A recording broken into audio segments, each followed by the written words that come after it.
शहबाज हुकूमत ने 5 माह में कर्ज लेने का अपना ही रिकॉर्ड तोड़ दिया।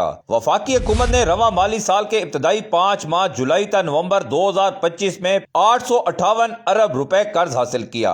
माली साल इसी अरसे के दौरान 741 अरब रुपए कर्ज लिया गया था। यूं रवा माली साल 5 माह के दौरान 117 अरब से जायद कर्ज लिया गया है। दस्तावेजात के मुताबिक वफाकी हुकूमत ने सिर्फ माह नवंबर 2025 में ही 144 अरब रुपए का कर्ज लिया, जो कि गुज़श्ता साल नवंबर 2024 से 4 करोड़ इजाफी रकम है। हुकूमत ने नवंबर में 31 करोड़ 45 लाख डॉलर बामी मुआहदों कसीरुल हुजती मुआहदों के तहत हासिल किए, जबकि नवंबर के दौरान 19 करोड़ 69 लाख डॉलर के नया पाकिस्तान सर्टिफिकेट्स जारी किए गए। इक्तसादी अमूर डिवीजन रिपोर्ट के मुताबिक गुज़श्ता माह नवंबर के दौरान 144 अरब रुपए का कर्ज लिया गया। गुज़श्ता माली साल की निस्बत रवा माली साल जुलाई से नवंबर 117 अरब जायद कर्ज लिया। और नाजरीन ग्रामी, ये कर्ज लेकर हुकूमत ने मुल्क में वही काम किए जिसमें बड़े पैमाने पर करप्शन की जा सके और किक बैक्स लिए जा सके। जिस तरह अगर आप देखें, इलेक्ट्रिक बसें मंगवाई गईं जिनमें भारी कमीशन लिया गया।